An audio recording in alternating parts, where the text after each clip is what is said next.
Hi అండి. అందరూ ఎలా ఉన్నారు? Welcome back to Diya sweet home. ఈరోజు వీడియోలో పాలకూరతోటి మంచి వెరైటీ కర్రీ తయారు చేసుకుందాం. పాలకూర అనంగానే అందరూ పాలకూర పప్పు, పాలకూర ఫ్రై చేసుకుంటూనే ఉంటారు కదా! అలా కాకుండా ఇలా పాలకూర ఉల్లికారాన్ని ఒకసారి తప్పకుండా ట్రై చేసి చూడండి. టేస్ట్ అయితే చాలా బావుంటుంది. ఈ పాలకూర ఉల్లికారం మనకి రైస్‌లోకి తినొచ్చు. అలాగే రోటీ, చపాతీలో కూడా చాలా బావుంటుంది. ఇది చేయటం కూడా చాలా సింపుల్. ఇది ఎలా తయారు చేయాలో ఇప్పుడు వీడియోలో చూద్దాము.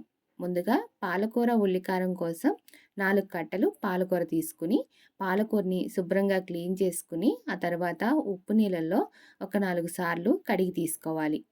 ఇలాగా పాలకూరని శుభ్రం చేసుకున్న తర్వాత ఈ కాడల్ని చివర కొంచెం కట్ చేసేసి, ఆ తర్వాత పాలకూరని చిన్న చిన్న ముక్కలుగా కట్ చేసుకోవాలి. వారానికి ఒక 2, 3 సార్లు ఆకుకూర తీసుకోవటం వల్ల హెల్త్‌కి కూడా చాలా మంచిది. పాలకూరలో ఐరన్ కూడా ఎక్కువగానే ఉంటుంది కాబట్టి అప్పుడప్పుడు తీసుకుంటూ ఉంటే చాలా మంచిది.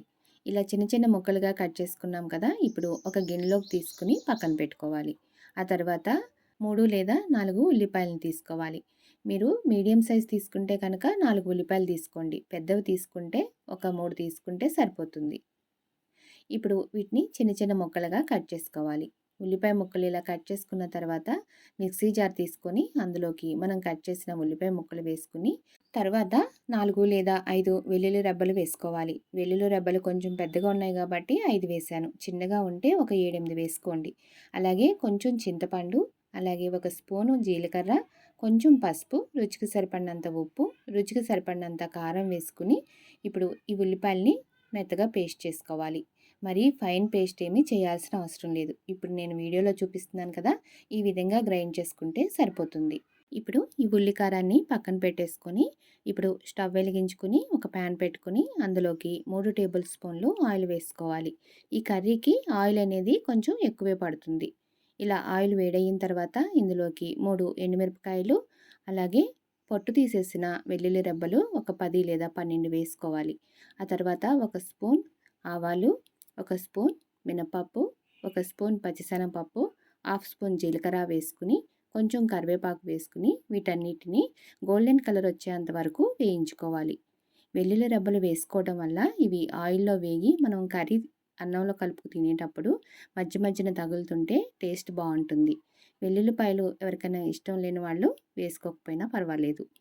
ఇలా గోల్డెన్ కలర్‌లో వేగాయి కదా! ఇప్పుడు ఇందులోకి మనం గ్రైండ్ చేసి పెట్టుకున్న ఉల్లికారాన్ని వేసుకొని వేయించుకోవాలి. ఉల్లికారం వేసిన తర్వాత స్టవ్‌ని లో టు మీడియం ఫ్లేమ్‌లో అడ్జస్ట్ చేసుకుంటూ ఇలా కలుపుకుంటూ వేయించుకోవాలి.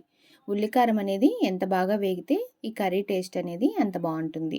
ఈ ఉల్లికారము ఆయిల్‌లో సరిగా వేగలేదు అంటే కనుక పచ్చివాసన వస్తుంది. కర్రీ టేస్ట్ కూడా అంతగా బావుండదు. అందుకని దీన్ని చక్కగా వేయించుకోండి. మనం కావాలి అనుకుంటే ఉల్లిపాయ ముక్కలు తీసుకునేటప్పుడు ఉల్లిపాయలని వేయించి కూడా తీసుకోవచ్చు. కానీ మనం ఇలా ఆయిల్‌లో వేయించుకుంటాం కాబట్టి ఇలా పచ్చివి వేసుకున్నా కూడా బానే ఉంటుంది. ఇలాగ బాగా వేగిన తర్వాత ఉల్లి పేస్ట్ అనేది ఇలా కలర్ చేంజ్ అవుతుంది. చూస్తున్నారు కదా! ఇలా కలర్ చేంజ్ అయ్యి చుట్టూ ఆయిల్ అనేది ఇలా సపరేట్ అవుతూ ఉంటుంది. ఇప్పుడు ఇందులోకి మనం ముందుగా శుభ్రం చేసి కట్ చేసి పెట్టుకున్న పాలకూరను కూడా వేసుకొని కలుపుకుంటూ వేయించుకోవాలి. పాలకూర వేసినప్పుడు ఇలా ఫుల్లుగా ఉంది కదా! కానీ 2 నిమిషాలు ఇలా కలుపుకుంటూ వేయించుకున్నారు అంటే చక్కగా మగ్గిపోయి మనకి పాలకూర అనేది ఆ ఉల్లికారంలో కలిసిపోతుంది.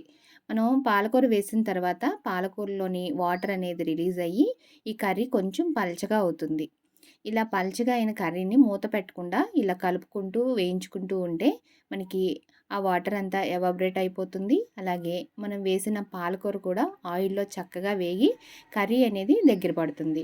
అప్పటి వరకు మనం ఇలా కలుపుకుంటూ ఉడికించుకోవాలి.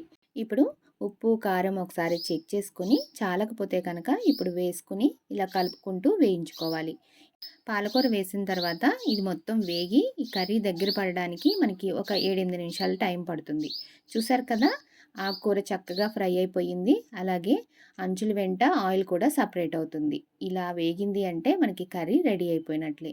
ఇలా చేసుకున్నారు అంటే మనకి కర్రీ టేస్ట్ అనేది చాలా బావుంటుంది. ఇప్పుడు స్టవ్ ఆఫ్ చేసేసుకొని ఒక సర్వింగ్ బౌల్‌లోకి తీసుకొని సర్వ్ చేసుకుంటే ఎంతో రుచిగా ఉండే పాలకూర ఉల్లికారం రెడీ అయిపోయినట్లే. మీరు తప్పకుండా ఒకసారి ట్రై చేసి టేస్ట్ చేయండి.